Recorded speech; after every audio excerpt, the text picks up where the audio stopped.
Aleluia! Aplauda a grandeza do Senhor. Aplauda a grandeza do Senhor Jesus. Aleluia! Glória a Deus. Ainda em pé, eu gostaria que você ouvisse um texto que está em Salmos 24.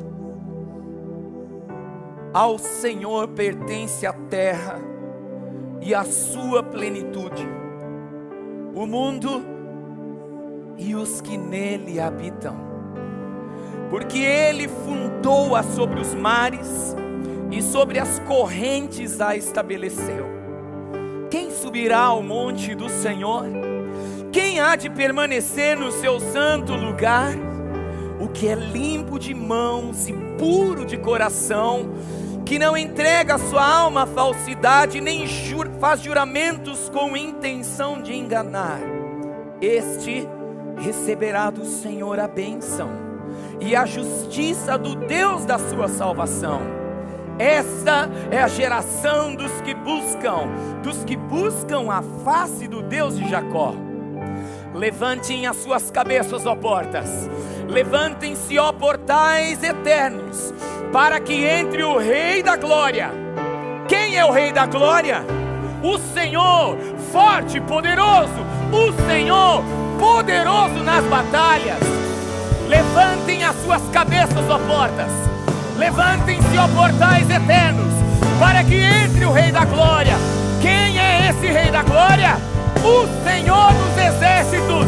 Ele é o Rei da Glória. O Senhor dos exércitos. Ele é o Rei da Glória. E todos hão de ver quão grande é o meu Deus. Diga mais uma vez: quão grande.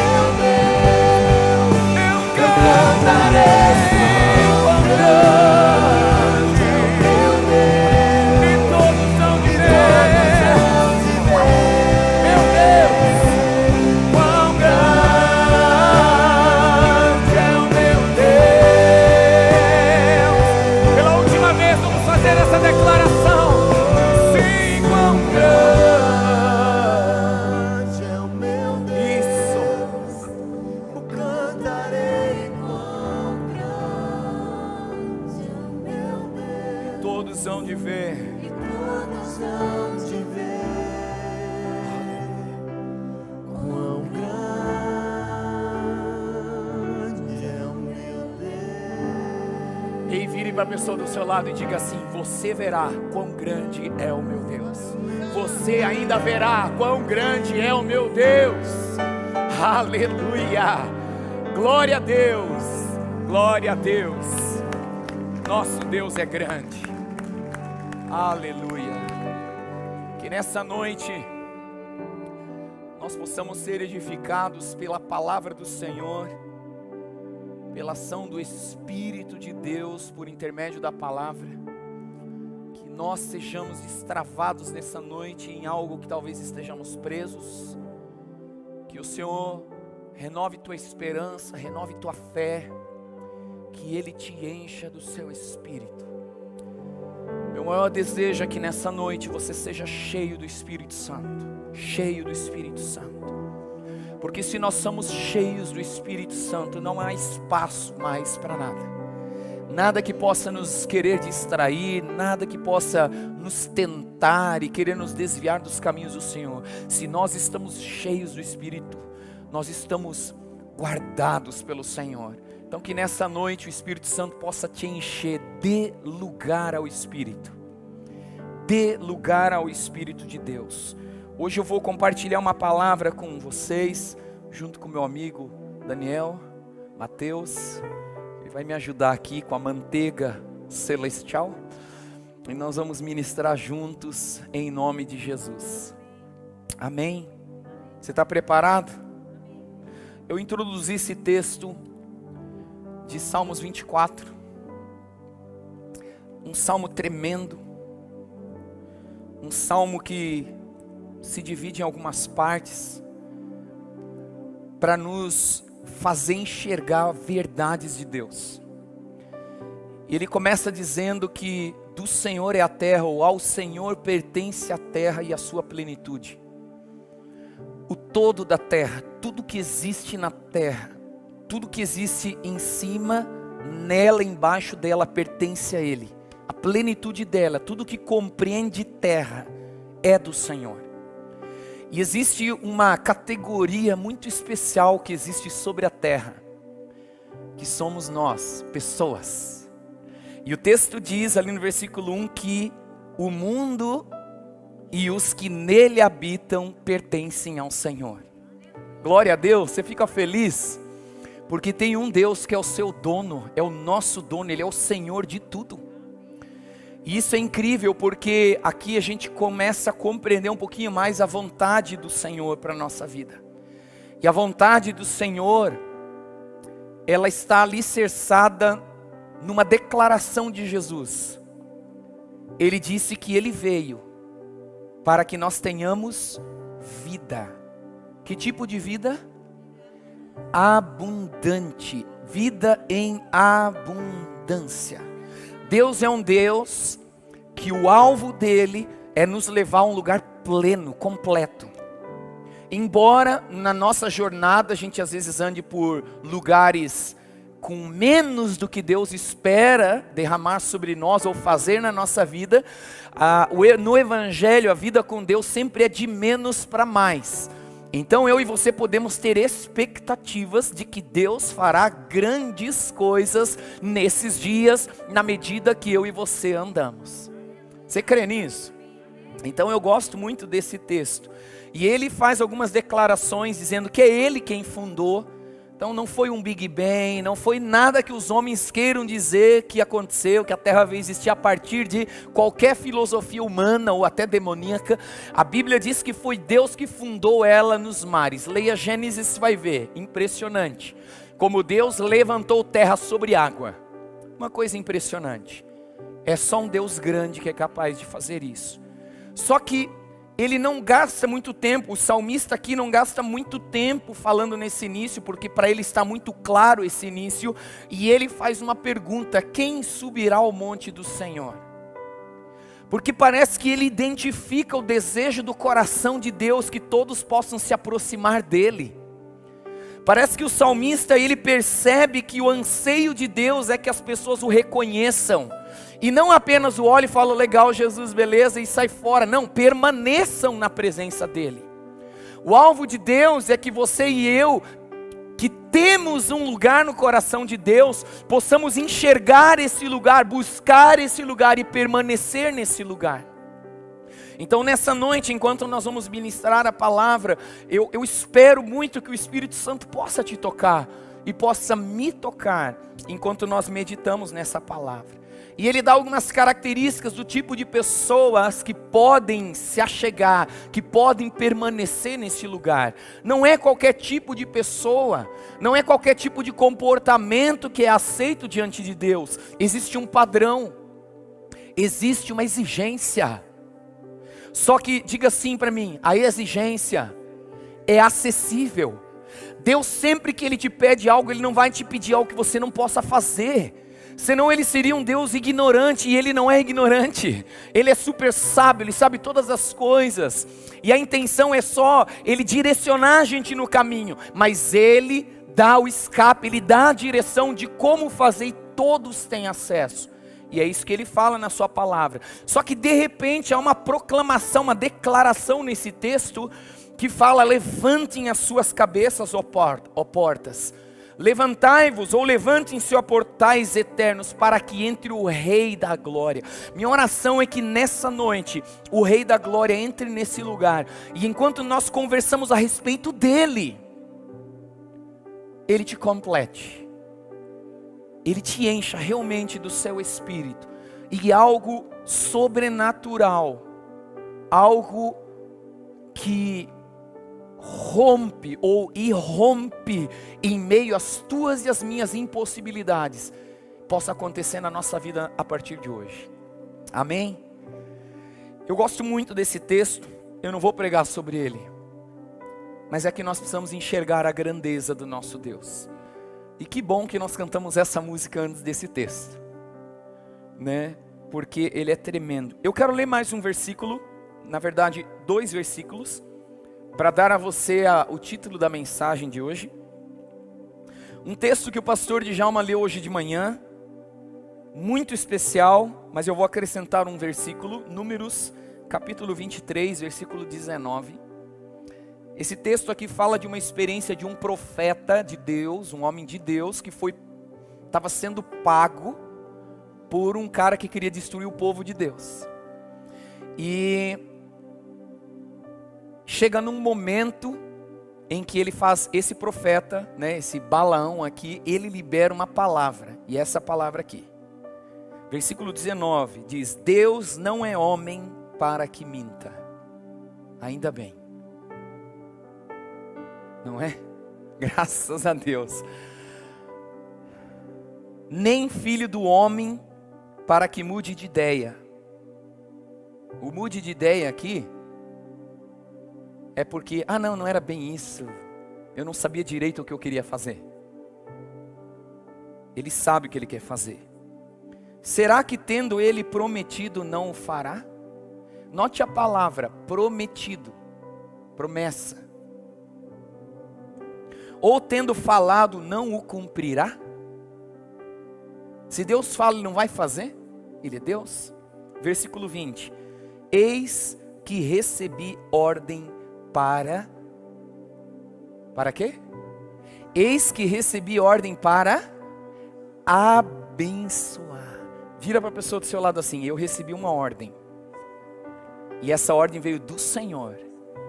E a ordem é: sê tu uma bênção. Amém, irmãos? Então seja uma bênção.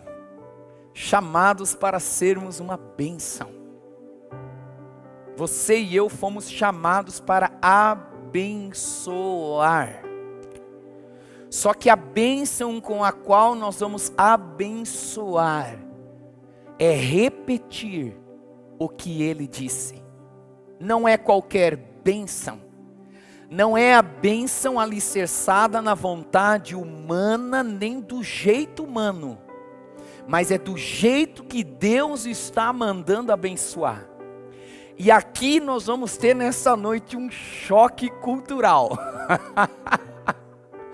Porque na nossa perspectiva, abençoar é falar o que é politicamente correto. É aquilo que não vai ofender corações.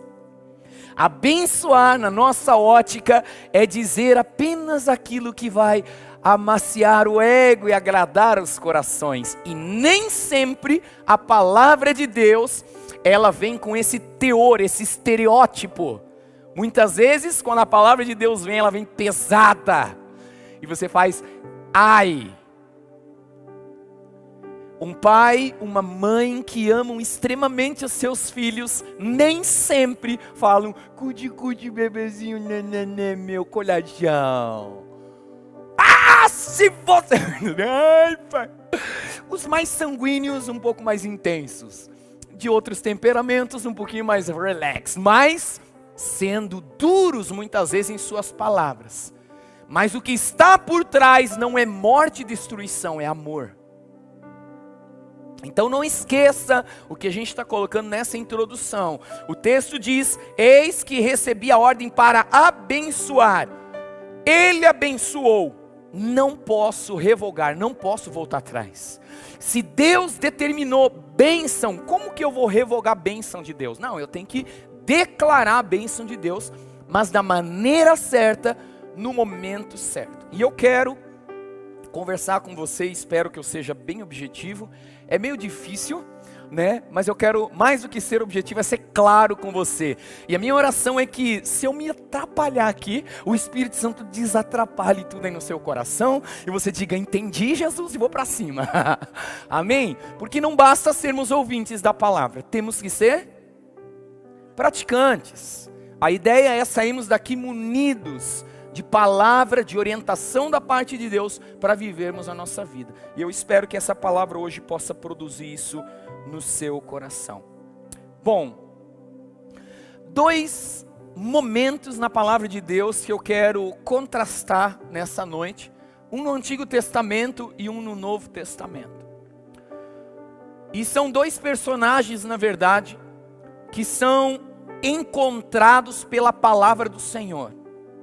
Deus, de alguma forma, se apresenta para esses dois personagens para falar com eles, para dar a eles direção. E o foco de Deus é que eles, nesse encontro, tivessem convicção do que eles precisavam fazer. A minha ideia nessa noite é que, uma vez que você sabe que você foi chamado para abençoar, um encontro com Deus, um momento na presença de Deus, te dê clareza do que você precisa fazer e do que eu preciso fazer. Amém? Deu para entender isso? Estão comigo? Me ajudem a pregar, irmãos. Tá bom? Vamos pregar juntos nessa hora. Bom, o primeiro texto que nós vamos ler, ele está em Jonas, livro de Jonas. Vamos lá. Vamos achar Jonas aqui na Bíblia. Quem não achar aí na sua Bíblia, aí você olha no telão. Nós vamos ver algumas coisas aqui. Eu quero ler alguns versículos, porque eu quero meio que contar a história no meio da leitura dos versículos, que eu acho que é importante nós pensarmos neles nessa noite. Jonas capítulo 1, versículo 1, diz assim: a palavra do Senhor veio a Jonas. Eu gosto de pensar, e eu tenho pensado ultimamente, que Deus é um Deus pessoal. Amém? Contrastando as duas palavras, porque às vezes a gente usa que Deus é um Deus individual. Individual tem meio a cara do exclusivo. Deus não é um Deus exclusivo. Deus é um Deus pessoal. Embora você tenha individualmente uma experiência com Deus, ela é uma experiência pessoal com Deus. E diga assim: minha experiência pessoal não tira a ideia de que Deus é um Deus de multidões. Deus, Ele está interessado em cada pessoa, mas Ele está interessado em todas as pessoas. Amém? Então isso é muito importante você e eu entendermos. Porque se Deus diz que eu devo ser uma bênção, eu não serei uma bênção só para um grupo seleto que eu escolhi. Na visão de que Deus, Ele quer alcançar todas as pessoas, eu terei uma visão de que eu posso e devo ser uma bênção para todas as pessoas. Amém ou não? Bom, tá fácil. Você está vendo que é um evangelista pregando, né? Sentiu? Pega aí. E ele dá aqui o endereço, que ele é filho de Amitai, então ele sabe de onde você veio, ele conhece a sua família, tudo certo. Versículo 2, ele diz assim: levante-se, Jonas, levante-se, vá à grande cidade de Nínive e pregue contra ela. Uau! Os terroristas de plantão gostaram dessa. Levante-se, vá à grande cidade de Nínive e pregue contra ela, porque a sua maldade subiu até a minha presença. Detalhe: me parece que Jonas era um homem que tinha um relacionamento com Deus. Me parece que esse homem, esse Jonas, andava numa vida correta, pelo menos basicamente correta, diante do que Deus exigia que ele andasse. E Jonas tem uma experiência e ele recebe uma missão. Ele é enviado para uma missão. Eu quero que você vá a Nínive. Eu quero que você vá até aquela cidade, Jonas, e pregue contra ela. A palavra de bênção na sua boca vai ser uma palavra pesada aos ouvidos. Uma palavra de bênção na boca de Jonas será uma palavra pesada aos ouvidos daqueles que ouvem. Só que eu acho interessante aqui, que Jonas se levantou, ou numa outra versão diz, se dispôs, mas para quê? Para vazar, irmão. Ele deu um vazar, ele saiu fora, ele foi para outro lugar. Isso me faz pensar algumas coisas. Jonas conhecia a fama daquela cidade, Jonas conhecia a maldade daquela cidade, Jonas talvez conhecesse a cultura e o que aquele povo fazia que ofendia os princípios de Deus, e ele olhou aquilo e eu não sei o que passou na cabeça dele, mas eu sei o que ele disse, está escrito. Ele saiu, ele fugiu. Por quê? Porque ele sabia que Deus é um Deus misericordioso. Amém? Quer ver? Deixa eu até ver aqui o texto. Capítulo 4, versículo 2. Jonas orou ao Senhor e disse: Ah, Senhor, não foi isso que eu disse estando ainda na minha terra? Por isso me adiantei fugindo para Tarsis, pois sabia que Tu és Deus bondoso e compassivo, tardio em irar-se e grande em misericórdia, e que mudas de ideia quanto ao mal que anunciaste. Deixa eu traduzir uma coisa para você aqui. Embora Deus estivesse pedindo, ordenando a Jonas que pregasse uma palavra, que liberasse uma sentença sobre aquela cidade, e a sentença ela era muito severa, porque quando Jonas ele sai para aquela cidade para falar, a palavra é: daqui 40 dias Nínive será destruída. Essa era a palavra. E ele, embora soubesse que a palavra era pesada, ela iria doer nos ouvidos que iriam ouvir, Jonas também sabia, ele conhecia o caráter, ele conhecia as intenções do Deus que o enviou, e ele sabia, Deus vai quebrantar aqueles corações, aqueles caras vão se arrepender, eles vão se converter, e Deus vai revelar que o desejo dele não era destruí-los, o desejo dele era salvá-los. Sabe aquela pessoa que te odeia? Sabe aquele relacionamento conturbado que está por aí? Sabe aquela vizinhança que só Jesus na causa? Sabe aquela situação que só você conhece? Deus ama aquelas pessoas. Deus tem um plano de paz e não de mal para aquelas pessoas. Mas há uma palavra pesada sobre a vida das pessoas que não querem saber de Deus. E o intuito dessa palavra pesada é que essas pessoas se encontrem no seu pior momento, olhem para dentro de si e digam: eu preciso de uma mudança. O que eu percebo nesse texto de Jonas, é que Jonas tinha uma palavra de Deus. O que eu percebo nesse texto para nós, é que nós precisamos de uma palavra de Deus, de uma direção de Deus para o próximo passo. Segundo lugar, nós precisamos ouvir especificamente o que Deus quer, o que está no coração de Deus. E Deus, ele cita aqui que ele tem como alvo uma cidade especial, uma cidade muito grande. Naquela ocasião, Nínive, com 120 mil habitantes, era o alvo do coração de Deus.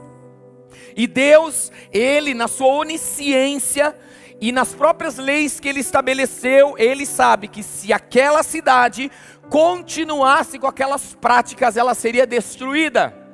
Então Deus envia uma voz que clama num deserto, preparando o caminho para o Senhor chegar, e esse alguém é Jonas.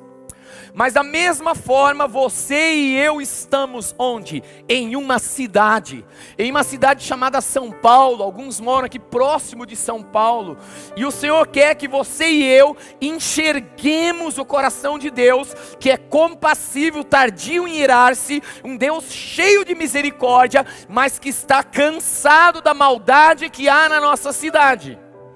Está subindo diante da presença dele a maldade que está acontecendo como um cheiro desagradável, um cheiro que não agrada a Deus. Só que os planos de Deus são planos de bem, são planos de paz para São Paulo e não de mal. Satanás sim quer destruir essa cidade, mas Deus quer edificar São Paulo. Por isso você e eu moramos aqui. Por isso você e eu congregamos nesta casa.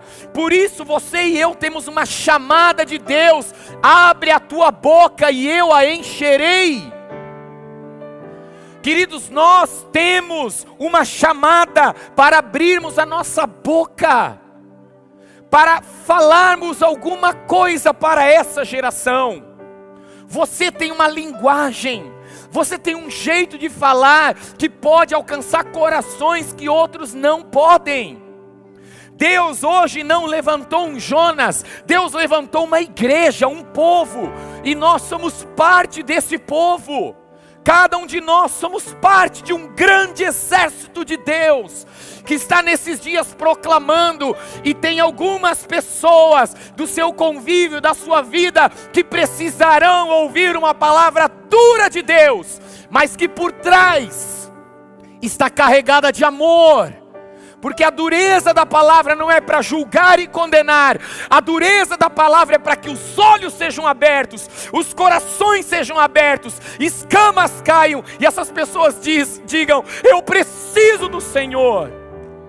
É só por isso que a palavra precisa ser muitas vezes dura. Ouça algo aqui.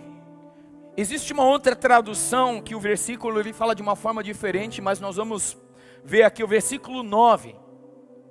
Quando Jonas já está fugindo e aquela coisa toda está acontecendo, eles perguntam, porque eles tiram sorte para ver quem era o azarão do barco.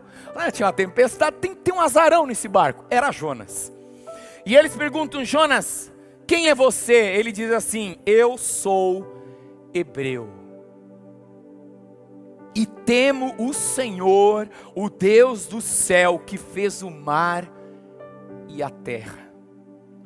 Numa outra tradução fala que eu sou adorador do Deus que fez o céu e a terra. Queridos, há algo muito importante que precisa estar claro no seu e no meu coração. Não basta você abrir a sua boca para falar, você precisa saber o que você carrega. Você precisa ter uma consciência da sua identidade. Quem é você? Quem eu sou? Eu sou hebreu, temo a Deus, eu sou Israel de Deus. Porque o que nós somos? Nós não somos hebreus da geração, judeus, hebreus, não. Mas Israel de Deus somos. Somos da linhagem de Abraão, em Cristo Jesus. Se você entregou a sua vida a Jesus, você agora foi inserido na genealogia de Abraão, e debaixo da bênção de Abraão, e o nosso chamado é sermos uma bênção. Essa é a nossa vocação, abençoarmos, com palavras que vêm do coração do Pai. Então essa é uma realidade, você e eu somos filhos de Deus. E como filhos, como adoradores de Deus, é que nós precisamos proclamar, declarar a palavra de Deus. Porque isso tem um peso maior, nós não somos rádios que ficam falando coisa, nós não somos papagaios que ficam repetindo coisas, não, nós repetimos aquilo que nós ouvimos do nosso Pai. E é isso que nós anunciamos, aquilo que ouvimos com os nossos ouvidos, aquilo que vimos com os nossos olhos, aquilo que nós experienciamos, apalpamos com as nossas mãos a respeito da vida, é isso que vos anunciamos. Porque se você e eu não tivermos essa conexão, dessa filiação e paternidade com Deus, nós vamos falar com raiva com as pessoas. E a palavra dura não deve ter raiva no seu coração, ela deve ter temor, porque você sabe que Deus pode fazer o que Ele está dizendo que vai fazer. Ele não quer fazer aquilo, mas Ele não é homem para que minta, nem filho do homem para que se arrependa. Ele é justo. Algumas pessoas precisam de uma palavra, de um testemunho gostoso para voltar. Outras têm que ser mais viçoso, assim, sabe, mais forte. E Deus pode estar mostrando para você pessoas que precisam nesses dias ouvir uma palavra dura. Talvez essa pessoa está sentada do seu lado hoje. Ai, ai, ai. Tomara que não, né, irmãos? Amém? Bom, acontece toda a história aqui, porque Jonas, e uma coisa que eu queria que você guardasse no seu coração, Jonas não queria falar a palavra de Deus. Só que Deus não deu a opção para ele. Falou, você vai falar sim. Então deu a ele uma experiência, pois leia o livro de Jonas. Ele foi engolido por um grande peixe, ficou muito mal lá dentro, quase morreu. Ele diz, eu quase desfaleci lá dentro. Imagina, deve ter sido uma coisa muito esquisita. Mas, de repente, ele clamou, Deus libertou ele. Então, depois da experiência do peixe, ele volta à terra firme, e Deus volta a falar com ele. E ele fala, vai, prega contra ela a mensagem que eu lhe darei. Olha o versículo 3 do capítulo 3. Jonas 3:3 diz assim: Jonas se levantou e foi a Nínive, segundo a palavra do Senhor. Isso aqui eu achei muito forte. Não sei como diz na sua Bíblia, mas isso aqui basta para mim. Ora, Nínive era uma cidade muito importante diante de Deus.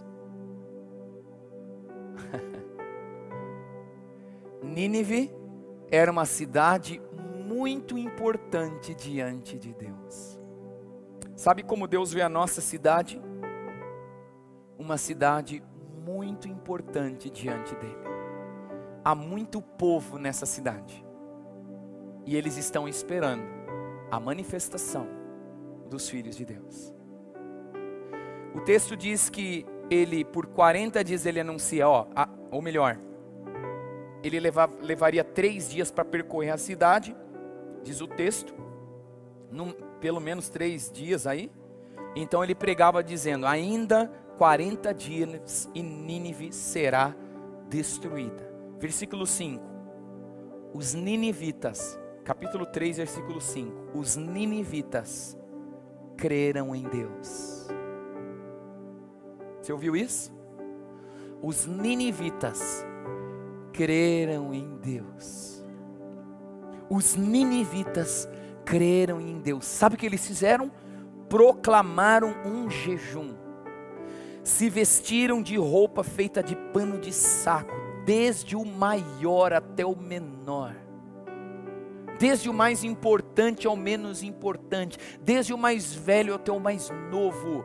Eles se vestiram de pano de saco e jejuaram e clamaram diante de Deus. O texto continua dizendo que o rei, ele fala com eles e coloca como um decreto para que todos façam isso.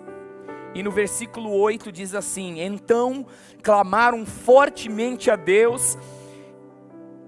Então clamarão fortemente a Deus e se converterão, cada um do seu mau caminho e da violência que há nas suas mãos. O rei deu o decreto, ele falou, todos vão clamar fortemente, se converterão, e cada um do seu caminho mau e da violência que há nas suas mãos, com uma esperança, quem sabe, talvez Deus se volte e mude de ideia, e então se afaste do furor da sua ira, para que não pereçamos. Versículo 10, Deus viu o que fizeram. Deus viu o que fizeram, como se converteram do seu mau caminho, e Deus mudou de ideia quanto ao mal que tinha dito que lhes faria, e não o fez. Meu Deus! Que história incrível!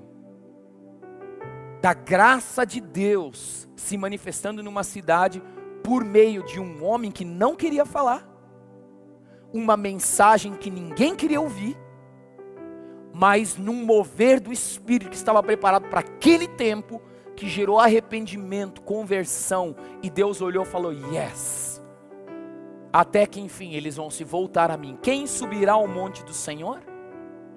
Quem há de permanecer no seu santuário?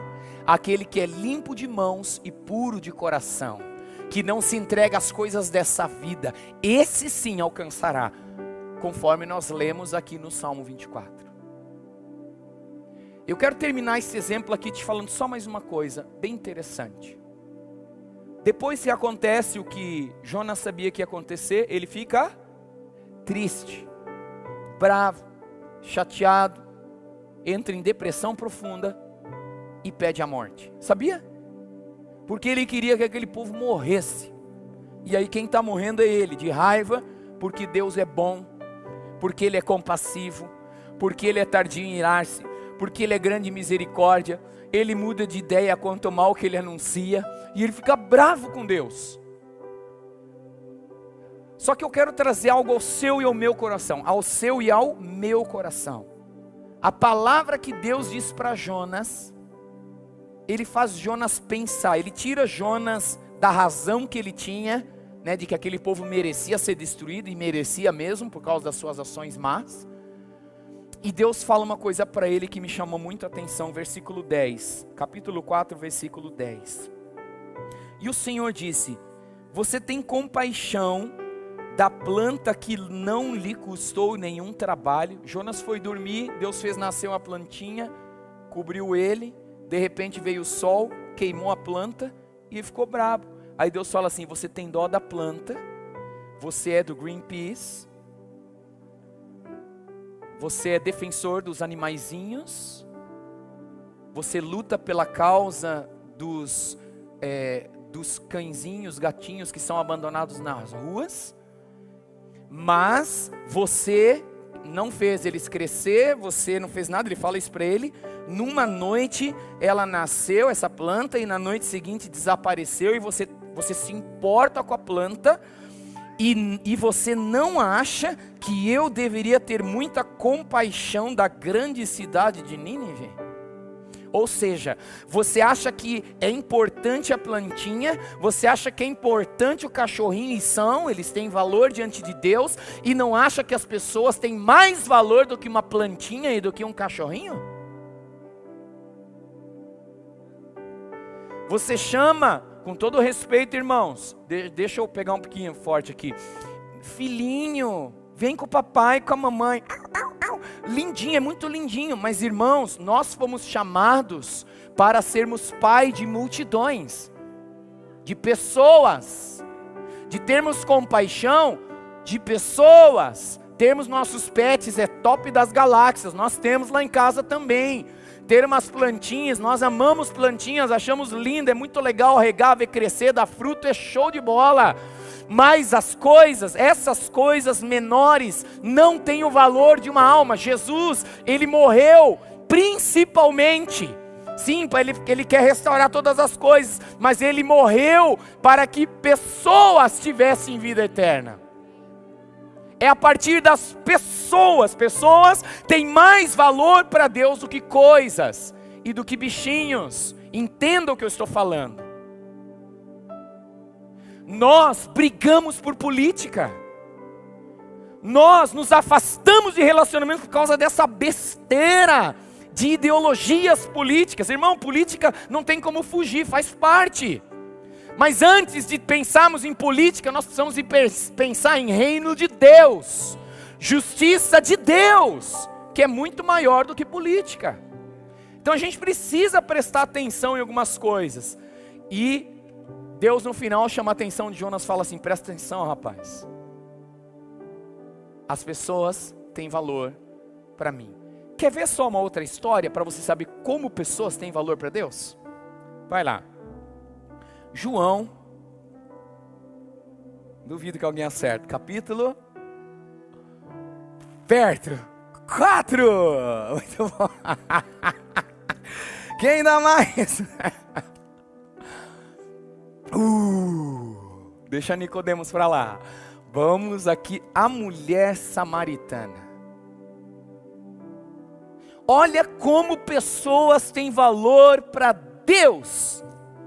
E o foco de Deus não está apenas em que uma pessoa o encontre, mas que a partir do momento que uma pessoa o encontre, uma cidade possa ser alcançada.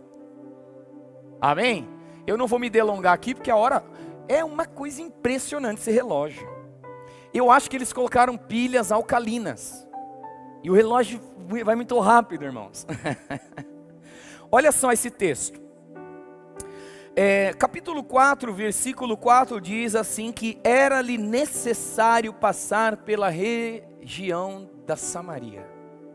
Jesus, com seus discípulos, ele termina algumas coisas que ele está fazendo, ele deixa a Judeia e está indo outra vez para Galileia, e aqui o autor João diz que era necessário ele passar em Samaria. Quer dizer que ele deve ter dito aos seus discípulos: olha, eu preciso passar em Samaria. Nós precisamos passar por lá. E talvez eles dessem muitas desculpas, mas Jesus lá é ruim, isso, aquele judeu, cabeça de judeu, né? Vai dar ruim para nós, vão assaltar a gente, aquela coisa toda. E Jesus, não, é necessário passar pela região de Samaria. E então eles vão para uma cidade chamada Sicar, ali perto das terras que Jacó tinha dado a José. E ali ficava um poço, chamado de Poço de Jacó. E era mais ou menos meio-dia, versículo 6 diz isso, que lá por meio-dia, Jesus, cansado da viagem, sentou, vou dar uma descansadinha aqui, falou para a galera: pessoal, vai dar um rolê na cidade, vai lá para a cidade, né? Essa cidade chamada Sicar, né? Vai para Sicar, dá uma passeada lá, compra umas coisinhas, e eu vou ficar aqui descansando. Vou ficar aqui descansando. Bom, meio-dia, por volta do meio-dia, veio uma mulher samaritana tirar água. Não era qualquer mulher. E nós temos dois problemas aqui. Judeus não falavam com samaritanos e homem não falava com mulher sozinho. Mas Jesus quebra umas regras, porque Ele ama cada pessoa individualmente. E Ele está com um olhar numa cidade. Quando Ele amou você, Ele amou São Paulo. Quando Ele me amou, Ele amou essa cidade. As cidades pelas quais eu já passei, Ele amou. Ele ama essa nação. Por isso nós somos brasileiros. E Jesus, ele fala com aquela mulher, você conhece a história, ou se você não conhece, depois você dá uma lidinha. Jesus pede água, eu quero um pouquinho de água. A mulher estranha, fala: ué, como é que o Senhor está falando comigo? Eu sou uma mulher e samaritana. No versículo 10, Jesus fala: se você conhecesse o dom de Deus, e quem é que está pedindo água para beber, você pediria. É engraçado, né? Ele está falando de alguém, mas é dele, né? E ele te daria água viva. A mulher ouve aquilo: ué, que papo louco é esse? E então ela fala: olha, aqui poço é fundo, o senhor não tem balde, o senhor não tem nada para pegar água aqui. Como é que o senhor vai fazer para pegar essa água? Será que o senhor é maior do que nosso pai Jacó? Essa frase é muito importante. Será que o Senhor é maior do que o nosso pai Jacó? Jacó é filho de quem, irmãos? Abraão. Claro, neto, né? Mas filho de Abraão, da geração de Abraão. Você é maior do que o nosso pai Jacó? Aquela mulher tinha uma expectativa, irmãos. Aquela mulher tinha um anseio de ser livre daquilo que prendia ela e nada acontecia, até ali nada acontecia. Então ela fala essas coisas para ele, falando do teor, né, da vida de Jacó, daquele poço, de quantos anos aquele poço estava servindo gerações. E Jesus vira e fala assim, ó, quem beber dessa água voltará a ter sede, versículo 13. Mas aquele que beber da água que eu lhe der, nunca mais terá sede. Pelo contrário, a água que eu lhe der, será nele, nessa pessoa, uma fonte a jorrar para a vida eterna. Sabe o que é beber uma água e não sentir mais sede? Sabe o que é você encontrar a solução de todos os problemas da sua alma? É isso que Jesus está falando para aquela mulher. Essa sede que ninguém sacia em você, quem beber da água que eu der, será saciado.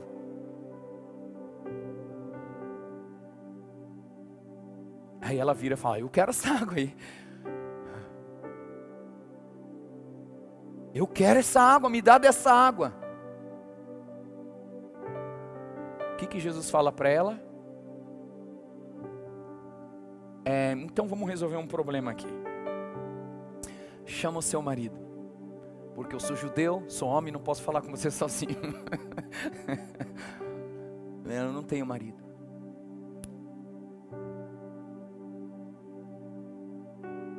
Jesus conhecia a dor daquela mulher. Embora a palavra em Nínive fosse dura, Jesus conhecia a dor daquele povo. Porque não é possível que você ouça uma mensagem dura dizendo, daqui 40 dias eu vou acabar com a raça de vocês. E não gere no coração dessas pessoas um quebrantamento tão grande que elas se vestem de pano de saco e cinza na cabeça e começam a orar a Deus dizendo assim, Deus, por favor, não nos destrua. Eles mudam de atitude, eles deletam o seu Instagram, Facebook, eles mudam o seu perfil, eles mudam o seu nível de amizades, eles mudam tudo, porque eles entenderam que Deus estava falando sério. Não é possível que esses caras não tinham dores, não tinham clamores nos seus corações. Não é possível que eles não estavam sofrendo. Vocês acham que eles estavam se divertindo? Vocês acham que eles estavam gostando do que eles estavam vivendo? Aquelas pessoas estavam clamando e eles precisavam só de uma palavra. Jesus chega, mexe na ferida dessa mulher, fala assim, chama teu marido. Eu não tenho marido. Você falou bem, você já teve 5. Ai, agora vem me acusar. Não é acusação, irmão, já teve. A gente fala, né, a gente diz assim, não, está me julgando. Não, se eu estou constatando uma verdade, não é julgar. Julgamento é você dizer o que você acha e pensa, sem uma constatação verdadeira. Ali ela já tinha 5, já teve 5. E o 6º agora não é marido dela. E Jesus diz, e o 6º não é teu marido. Talvez aquela mulher, sei lá qual foi o sentimento dela, ficou, meu Deus, não acredito, 12:00, já venho tirar água aqui, horário que ninguém me enche o saco, já sou perseguida na minha cidade, não aguento mais ser condenada, não aguento mais essa vida, eu não aguento mais essa dor, agora vem esse homem falar. Mas talvez não seja esse o pensamento dela, porque ela vira e fala assim, eu acho que o senhor é profeta, né? Estou vendo que o senhor é profeta. E ela faz uma pergunta. Deixa eu traduzir a pergunta, assim, do meu jeito. Imaginação santificada. O pastor Djalma disse que é aquilo que não está escrito, mas eu imagino que foi assim. Quando é que... Porque assim, ó, os judeus dizem que tem que adorar tal lugar. Nós adoramos não sei aonde. E aí? Quando é que vai acabar essa bagunça? Quando é que alguém vai resolver o nosso problema? Quando é que alguém vai nos mostrar o caminho? O que a gente tem que fazer de verdade? Porque eu já não sei mais o que fazer. Lá eu não posso ir, porque eu sou samaritana. Aqui não é válido, porque é fora da jurisdição. O que eu faço? Meu pai Jacó, nosso pai Jacó, eu quero esse negócio, mas ninguém me mostra o caminho. Sabe o que Jesus diz? Versículo 21, mulher. Acredite no que digo. Vem a hora em que nem nesse monte, nem em Jerusalém vocês adorarão o Pai. Vocês adoram o que não conhecem. Nós adoramos o que conhecemos, porque a salvação vem dos judeus, sim. Mas vem a hora, e já chegou, mulher, já chegou a hora na sua vida em que os verdadeiros adoradores adorarão o Pai em espírito e em verdade, porque são esses que o Pai procura para seus adoradores. Deus é espírito. Ei, Deus não está preso num templo, num lugar, num monte, numa religiosidade. Deus é espírito, e é necessário que os seus adoradores o adorem em espírito e em verdade. Meu, aquilo enche o coração daquela mulher. Eu imagino, ela fica, uau! Sério? Fosse eu ia falar, sério, Jesus? Qual é que é o nome mesmo? Jesus? É sério? Meu Deus, eu nunca vi um negócio desse. Eu sempre quis esse trem aí. Eu queria essa liberdade para buscar o Pai, mas é sério? Daí ela pergunta, ela fala assim: eu sei que virá o Messias, chamado Cristo, e quando ele vier nos anunciará todas essas coisas, anunciará, explicará todas essas coisas. E aí Jesus vira para aquela mulher e primeira vez ele declara para alguém: eu sou o Messias. Aquele que você está esperando, mulher, sou eu. Não, se é para aplaudir Jesus, tem que ser bem forte. Mulher, ei, deixa eu falar um negócio para você, mulher. Quem você está esperando sou eu, e eu cheguei, chegou a hora, acabou. Acabou a acusação, acabou o complexo de inferioridade, acabou as marcas do seu passado, acabou essa dor. Se você crê no que eu estou falando para você, mulher, dentro de você eu vou fazer jorrar um rio. Uma água que vai jorrar até a eternidade. Isso vai ser tão incrível na sua vida, mulher, que a sua vida transformada vai causar um impacto na vida de outras pessoas. Aquela mulher diz: eu creio nesse negócio. Ela creu. E por que eu digo que ela creu? Porque ela saiu dali e foi para a cidade. Se Jonas era um homem de Deus, que conhecia Deus e não queria falar a palavra de Deus como alguns de nós aqui, essa mulher queria Deus, queria conhecer a Deus, mas não podia falar da palavra de Deus, porque ela não tinha moral. Ela não tinha um estereótipo aceitável diante das pessoas. E ela precisava, como Jonas, de um encontro com Deus. Jonas precisou de um encontro com a realidade de quem Deus é, no ventre de um peixe. Aquela mulher precisou de um encontro real com Deus, num poço, num lugar onde era o escape dela, o único lugar que ninguém condenava e julgava ela. E ela encontra Jesus, e Jesus dá uma palavra de vida eterna para ela, conta uma boa notícia, fala: ei, é hoje é o seu dia. E aquela mulher, que antes não podia falar, ela falou: agora eu sei minha identidade, já sei quem eu sou. Lembra que eu falei que Jonas, ele diz: eu sou hebreu, sirvo ao Deus eterno, eu temo a Deus, sou adorador do Cordeiro. Agora aquela mulher diz: agora eu também sou. Eu agora sou uma adoradora do Deus vivo, que fez os céus e a terra, e Ele não me julga, Ele não me condena, Ele me ama, Ele tem planos para a minha vida, e eu vou viver, não importa o que as pessoas digam, eu vou viver o que Jesus tem para mim, eu vou. E aquela mulher, meus irmãos, ela sai, e olha só, os amigos de Jonas chegam: o que o senhor está falando que essa mulher é? Talvez a vestimenta dela demonstrasse que ela era uma mulher estranha. O que o senhor falou com ela? O senhor está arrumando confusão para nós aqui no nosso evangelho. Esse tipo de gente a gente não pode chegar perto, Jesus. O senhor não sabia não? E Jesus dá uma lição de moral neles, depois você lê a lição de moral que ele dá. O que é importante destacar agora, versículo 28, capítulo 4 de João, versículo 28 diz: quanto à mulher, deixou seu cântaro, foi à cidade e disse ao povo: venham comigo e vejam um homem que me disse tudo o que eu já fiz. Gente, ele não me conhece, eu nunca vi aquele cara na minha vida. Ele contou tudo, ele falou o nome dos caras. Não, talvez, né? No The Chosen fala, né? Falou o nome, disse como foi o lance. E ele me amou.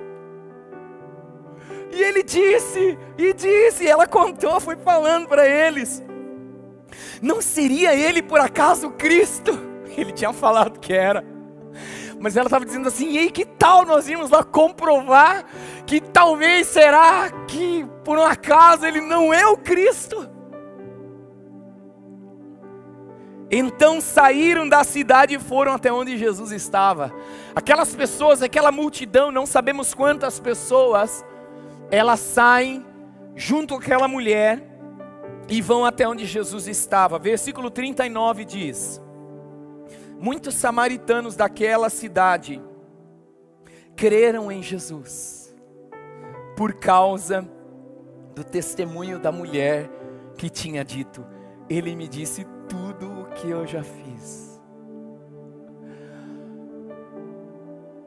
Quando, pois, os samaritanos foram até Jesus, pediram-lhe que permanecesse com eles. Quem subirá ao monte do Senhor? E quem há de permanecer no seu santo monte? Eles disseram: Senhor, permaneça conosco por 2 dias. Fica conosco aqui, Jesus. E muitos outros creram nele por causa da palavra de Jesus e diziam à mulher: agora não é mais por causa do que você falou que nós cremos, mas porque nós mesmos ouvimos e sabemos que este é verdadeiramente o Salvador do mundo. Aquela mulher iniciou um movimento de salvação na sua cidade, porque ela se deixou tocar por um chamado de Jesus, por um toque de amor de Jesus, que embora mostrasse os seus pecados, embora mostrasse que ela era uma mulher que errou em muitas áreas na sua vida, ele a amou e disse: eu posso resolver isso na sua vida. E ela aceitou, e quando ela aceitou, a cidade foi alcançada. Se eu quero ou não quero falar a palavra de Deus, mas se eu sei que Deus é bondoso, tardio em irar-se, e que Ele se compadece, e que Ele se arrepende do mal que Ele disse que faria, e eu começar a abrir a minha boca e falar, algo pode acontecer. Algo vai acontecer. Você crê nisso? Eu quero terminar lendo um texto de 2 Timóteo, capítulo 4. Um texto que você conhece.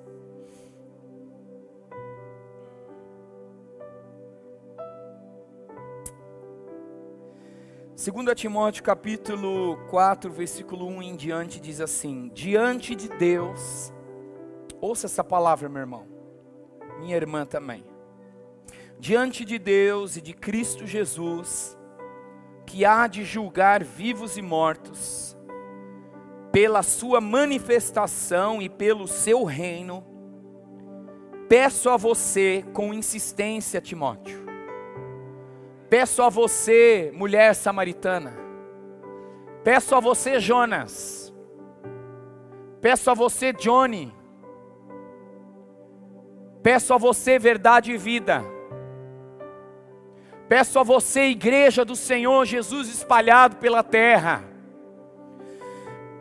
que pregue a palavra, insista, quer seja oportuno, quer não, corrija, repreenda, exorte com toda a paciência e doutrina, pois virá o tempo em que não suportarão a sã doutrina, pelo contrário, se rodearão de mestres segundo as suas próprias cobiças, como que sentindo coceira nos ouvidos, eles se recusarão a dar ouvidos à verdade, entregando as fábulas.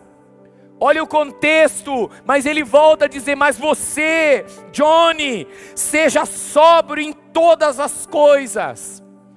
Continua, pregue, insista, quer a tempo, a fora de tempo, insista. Suporte as aflições, faz o trabalho do evangelista, daquele que compartilha boas novas. Cumpra plenamente o seu ministério. Fomos chamados para sermos uma bênção. E a bênção que nós liberamos e liberaremos sobre a vida das pessoas nesses dias está baseada na vontade, na palavra de Deus. E a palavra de Deus muitas vezes ela virá sobre as pessoas com peso, dura, trazendo e revelando coisas que você não vai querer ouvir, mas que ao ouvir, vai cair no seu coração e vai cair no coração das pessoas, elas vão dizer, pequei, como o filho pródigo, longe de casa, que ao perceber a bondade de Deus na desgraça que ele está vivendo, ele está lá na desgraça, e ele olha a bondade de Deus, ele fala, meu Deus, na casa do meu pai até os escravos comem melhor, não é justo o que eu fiz com a minha vida, não é correto, isso não dá glória a Deus o que eu fiz com a minha vida. Eu vou voltar para casa, eu vou falar para o meu pai, eu pequei contra o Senhor papai, eu pequei contra Deus, não sou mais digno, eu avacalhei, eu chutei o balde, eu fiz o que eu não devia, mas eu sei que o Senhor é bondoso, compassivo, tardio em irar-se, se compadece da gente, e aquilo que o Senhor determinou que queria fazer, o Senhor não vai fazer mais, então me trata só como empregado e está valendo. Ele abraça e diz, meu filho, que isso, que papo louco é esse? Você é meu filho, eu amo você, vem para cá. E aí ele restituiu, como está sendo pregado, tudo que era dele. Talvez você faz parte do povo que Jonas estava pregando. Talvez você faça parte do povo que a mulher samaritana estava pregando. Talvez você seja um Jonas. Talvez você seja uma mulher samaritana nesse momento. Numa situação qualquer, complicada que você está vivendo. Mas você é alvo do amor de Deus. Você é alvo dos propósitos de Deus. Os planos de Deus para a sua vida são planos de paz e não de mal. Ei, não deixe o diabo enganar você. Não fique dando desculpas para manter o seu pecado. Não fique dando desculpas para ficar quieto. Não fique dando desculpas para Deus. Não, eu preciso primeiro fazer tal coisa daí. Não, meu irmão. Se lance diante do Senhor agora, nessa hora, nesse momento.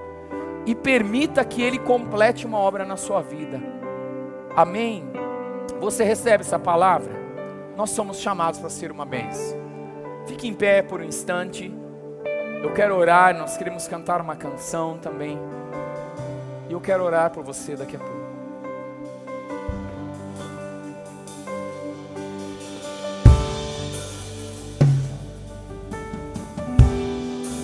Enxuga as lágrimas, restaura os corações. Sim.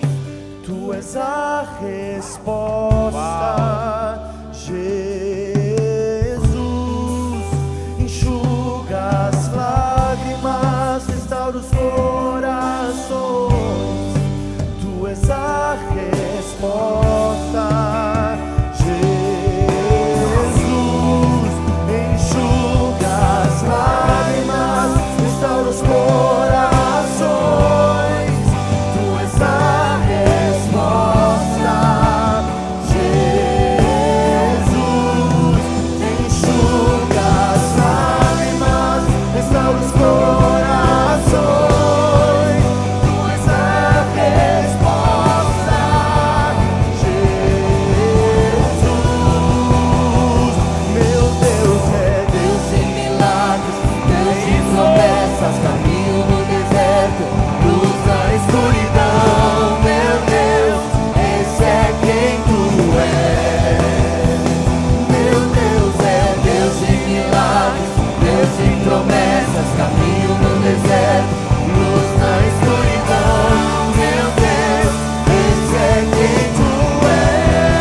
falasse sobre essas duas experiências e que você fosse muito sincero consigo mesmo.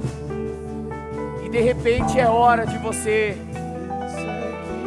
se humilhar diante de Deus e dizer: Deus, eu aceito a tua salvação para a minha vida. Talvez é hora de você renunciar aos seus complexos e traumas e dizer: Jesus, eu quero esta água. Eu quero essa água que você pode me dar. Talvez é hora de você romper algum sistema religioso e dizer: agora não é mais por causa do que os outros estão falando, mas é por causa daquilo que eu ouvi Jesus dizer para mim, é que eu creio. Talvez essa é a noite da sua salvação, o dia de você se encontrar com Jesus e acertar a sua conta com Ele, ou de você se reconciliar com Jesus.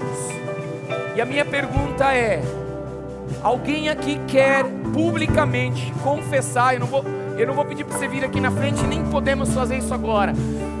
Mas se você quiser entregar a sua vida a Jesus, confessar que Jesus é essa pessoa, é esse que você quer para a sua vida, você quer ter um relacionamento com Ele, você quer recebê-lo como Senhor e Salvador da sua vida, ou você quer se reconciliar com Ele nessa noite, eu quero pedir uma gentileza que aí no seu lugar você só levante a sua mão onde você está, e eu vou orar por você. Aqui na frente tem uma pessoa, ali mais uma. É só levantar a sua mão, você vai fazer uma oração para Jesus, não é para mim.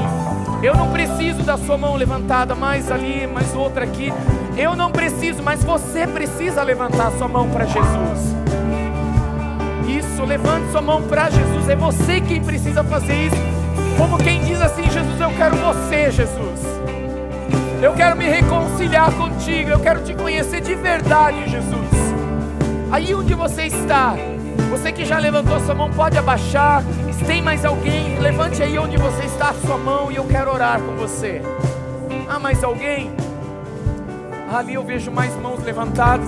Eu quero orar com a igreja, junto com a igreja, junto com você nessa hora. Vamos dizer assim: Senhor Jesus, muito obrigado, porque o Senhor me ama. O Senhor não me julga, nem me condena, mas estende a tua mão para me receber. Quando eu de coração clamo ao Senhor, e nessa hora eu clamo ao Senhor, eu me arrependo dos meus pecados, eu peço que o Senhor me perdoe. Eu estava longe, distante, mas agora eu estou perto. Eu ouvi a tua voz e eu quero andar nos teus caminhos. Me dá dessa água, faz esse rio correr dentro de mim, me enche do teu Espírito e me dá a certeza de que a partir de hoje, por tua causa, eu sou filho de Deus ou filha de Deus. Obrigado, Pai Celestial, pela salvação da minha alma. Amém. Amém. Glória a Deus pela sua vida. Glória a Deus. Eu quero fazer mais uma oração com você. Me dê mais uns minutinhos. Eu queria que você, muito sinceramente, colocasse o seu coração diante de Deus nesse momento, no sentido de identificar qual tem sido a sua postura com a proclamação do Evangelho. Que tipo de pessoa você e eu temos sido nesse momento tão impactante da história, onde os sinais da vinda de Jesus estão tão presentes, nós precisamos fazer alguma coisa. E eu quero orar por você, para declarar a bênção de Deus e coragem da parte do Espírito sobre você e sobre mim, para nós anunciarmos, quer seja oportuno, quer não, a palavra do Senhor. Pai, eis aqui tua igreja, eis aqui a tua família, o teu povo. Nós estamos aqui porque amamos o Senhor. Te servir é um privilégio, uma honra tão grande. Mas Jesus, nós queremos fazer mais. Eu peço que o Senhor nos tire da nossa zona de conforto. Eu quero pedir que o Senhor nos tire algumas pessoas aqui que estão envoltas a muita religiosidade. Isso tem impedido de pregar o Evangelho. Eu quero pedir que o Senhor tire pessoas que aqui estão debaixo de muita acusação, de muita condenação e os leve ao lugar onde eles vão pregar o Evangelho. Eu peço que o Senhor tire a dúvida dos corações de algumas pessoas aqui que ficam anos se perguntando: será? Para que elas possam pregar o Evangelho nesses dias. Jesus, eu oro para que na Tua multiforme graça o Senhor toque cada vida aqui e nós possamos nos levantar a partir de hoje como vozes que clamam no deserto, anunciando o caminho do Senhor, preparando o caminho do Senhor, porque o Senhor está voltando e nós queremos chegar diante de Ti como filhos e dizer: Senhor, eis aqui os frutos que nós estamos apresentando ao Senhor. Eu abençoo, Pai, essa jornada, esse tempo de proclamação do Evangelho, em nome de Jesus. Em nome de Jesus. Você recebe isso? Amém.